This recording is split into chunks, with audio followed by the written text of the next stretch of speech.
Over the course of the past year, inflation has tamed substantially. At the brink of 2024, prices were rising at an uncomfortable rate of 3.7% relative to the previous year. But by the end of last year, it had slowed to 1.6%, lower than the Monetary Authority of Singapore's unofficial target of just under 2%. It's amply clear to all Singaporeans, however, that while the speed by which price increases have slowed substantially, price levels remain painfully high. We need not go again into comparisons of just how much kopi o or mee rebus or biryani now command compared to a few years ago. But suffice to say that especially for those reliant on fixed incomes, the cost of living has become ever harder to bear. Yet even those who are still currently working for a living feel the pinch of how costly things are. And if we look at the data, it shouldn't be much of a surprise. Annual real basic wages, that is, take-home pay, even after adjusting for sticker prices, has failed to keep pace with rising costs. From increases that were mostly between 3 and 4% in the 2010s, this fell to 2.3% in 2020, 0.9% in 2021, negative 1% in 2022, and 0.2% in 2023. While, as PM Wong shared in the budget, this rebounded last year, real wage over the past half-decade has lagged overall. This was, perhaps most distressingly, against a backdrop where labor productivity actually increased, especially in 2021 and 2022, and remains at a level substantially higher today as compared to the pre-pandemic period. By a similar token, the employment rate has consistently improved, hitting highs for all age groups, with the exception of youths aged 15 to 24 years in 2024. In other words, it was not for want of productivity improvements or a soft labor market that wages have been suppressed. Now, the government routinely trots out numbers for how measured real median household incomes are high. In 2024, it clocked in at $11,297, higher than most comparable advanced economies, and have steadily progressed, with median earnings growing at an average rate of 3.8% over the past 5 years. Annual earnings per employee have also moved gradually upward from around 5.5K per month in 2019 to 6.5K in 2023. But these impressive figures mask some important truths. For starters, the large headline number applies to a typical resident household where both husband and wife both work, in contrast to other countries where it is possible to survive on a single breadwinner. More importantly, the dual-income household is not always the result of how both father and mother would like to work, but because they feel that they must if they hope to make ends meet. Furthermore, once we correct for inflation, wage growth over the most recent 5-year period is actually much lower. By the Ministry of Manpower's own calculus, real wages grew by only 0.7% between 2019 and 2024, significantly lower than the prior decade, where it was closer to 3%. And as every worker will attest, this high gross wage quickly dissipates once standard deductions are made. After subtracting CPF contributions and taxes, disposable incomes have to be made to stretch further and further. Perhaps most troubling in terms of actual progress among local households is that this median may actually be capturing a moving target. Recall, the numbers trotted out apply to residents, which include permanent residents or PRs and new citizens. This resident population has, of course, been creeping up. But since the criteria for those granted PR or citizenship explicitly require economic contributions, it should be unsurprising if the new additions tend to be higher income. And the data support this. Wage growth was 3 times higher in the top decile than relative to the middle ones. The upshot of all this is that whether one relies on mean or median wages, we're faced with a moving benchmark, one that is steadily drifting upward, even if the standing of our homegrown workforce may be changing much more slowly, if at all. That's why claims like rising standard of living, like what PM Wong articulated in his budget speech, sometimes ring hollow to many low and middle-class families here. To be clear, what I'm stating isn't meant to foster discord between native-born Singaporeans and new arrivals. Like the government, I agree that immigrants that come here and make Singapore their home enrich the economy and society of our little red dot. But we must not deny how many local households feel that despite impressive statistics, they do not feel like they've enjoyed much of the vaunted progress that the government crows on about, since the growth of their median earnings do not reflect their own absence of economic progress. Now, if we accept this state of affairs, then the relevant question is what policymakers can do about it. The government's approach, which, to be clear, I had supported and even called a moral imperative, has been to rebate much of the higher nominal tax take to workers, as illustrated by the giveaways in last week's budget speech, which I support. But such handouts, while welcome, are also perceived by many Singaporeans as palliative measures and insufficient to meet the structural changes required in the escalation in costs of living. For the remainder of my speech, I will offer some suggestions on how we can better realign the seemingly stagnant incomes of working Singaporean families with the harsh realities of the seemingly inexorable rise in the costs of living. The bottom line is actually remarkably simple.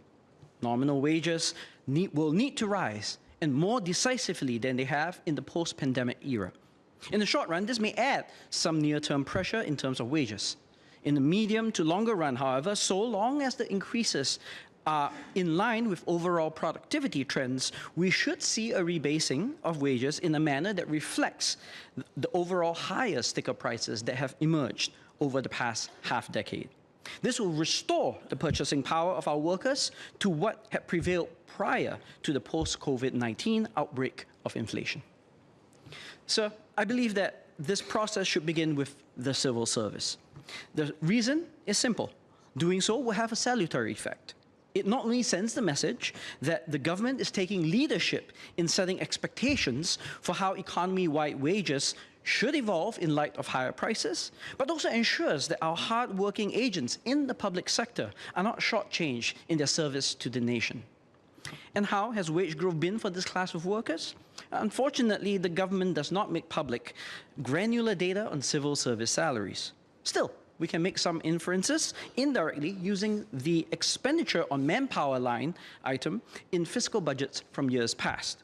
In what follows, I'll use data from the Ministry of Education.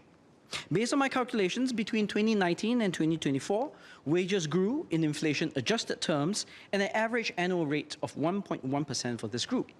This means that our school teachers and other education service professionals, the ones that we entrust to preside over our children's learning and development, saw their incomes increase at a rate not much different to the very modest nationwide increase of 0.7%.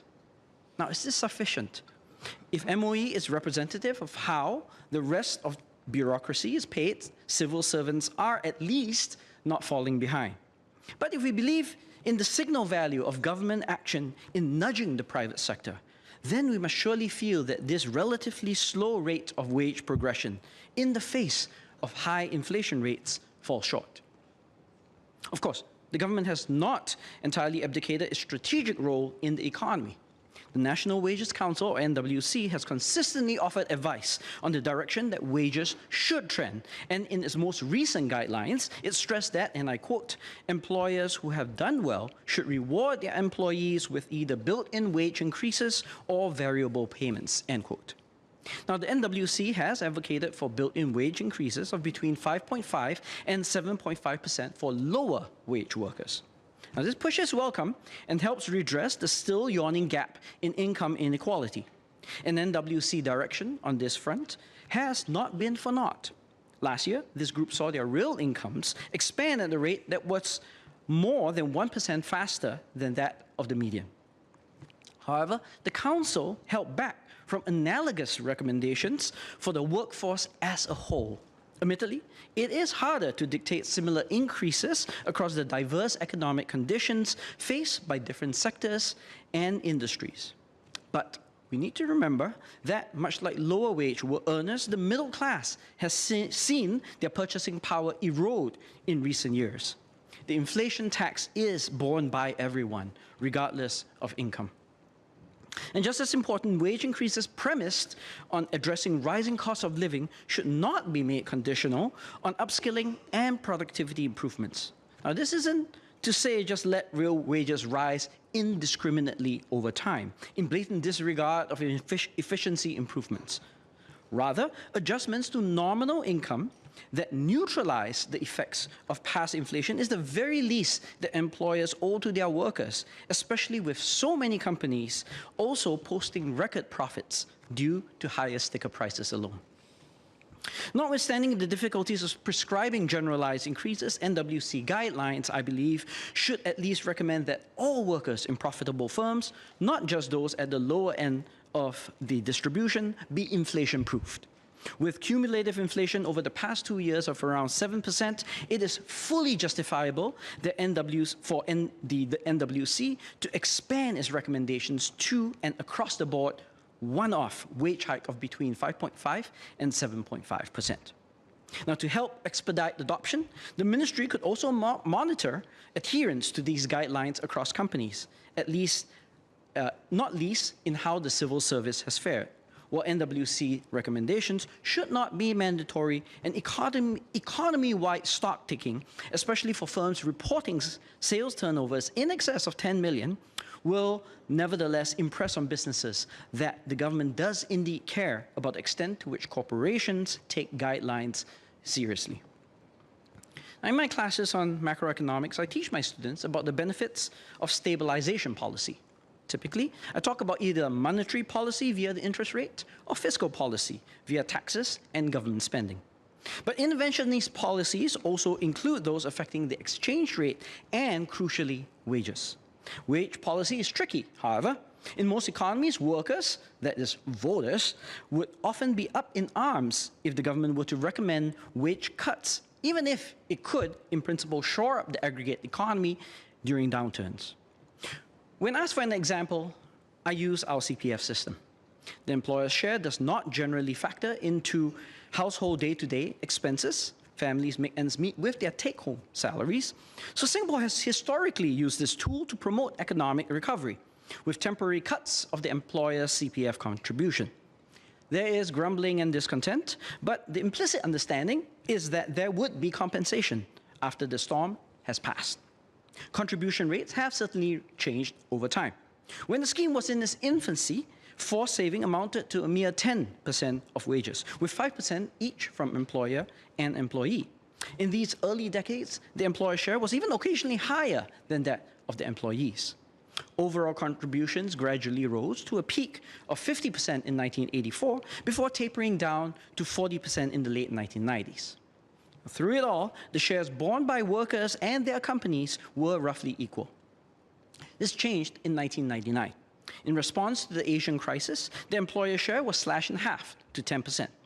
While this was then incrementally increased to 16% at the turn of the millennium, it was cut again in 2003. This rate then crept up to the present 17% by 2015, but we never again saw a restoration of an equal employer share.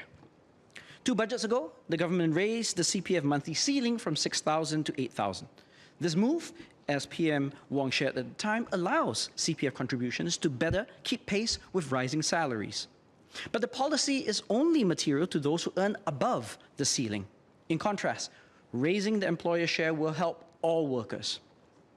Now, I understand that ultimately employers look at the employee's overall costs in making hiring decisions, and that any call for restoring the employer's contribution to a higher rate amounts to an increase in the company's overall wage bill. Regardless, the imbalance in employer and employee shares should be redressed. And others have suggested the same. In 2014, the labor movement asked that employers' contributions be increased to more than that of employees. In other instances, NTUC has also called for a delay to employer contribution cuts or an accelerated restoration. But momentum behind this has stalled, and our workers have endured an extended wage cut for the better part of 2 decades. With costs of living so high, there is no better time than now to make workers' gross incomes whole again. So I have focused on policies that will promote faster adjustment in overall wages. For lower income earners, we can do more, notwithstanding the gains that the group have managed to eke out over the past year. In particular, the time is right for us to formalize our minimum wage. Following revisions to the local qualifying salary or LQS framework in 2022, which expanded the scheme to all companies hiring foreign employees rather than just those bound by a foreign worker quota, there is now an effective minimum wage for all Singaporeans. At the same time, the LQS salary, which used to be around 1,000, has been revised upward. In last year's budget speech, PM Wong set this at 1,600 for full-timers.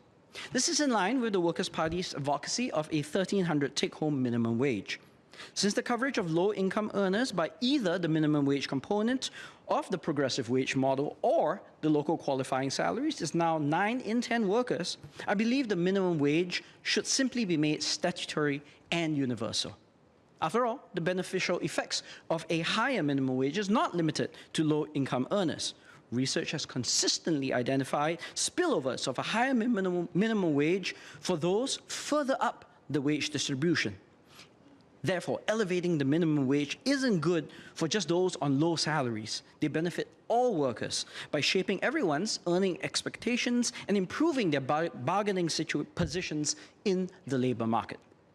Just as important, businesses have adapted. Well, it's true that some companies have suggested that they will pass on some of these costs to customers. Many others have been able to adjust with productivity improvements. Small price rise is to be expected and was a possibility I had alluded to. What's more, there have been no clear detrimental unemployment effects. The unemployment rate, including that for youths, the group that is most likely to be negatively affected by a minimum wage, has steadily tapered downward since 2022.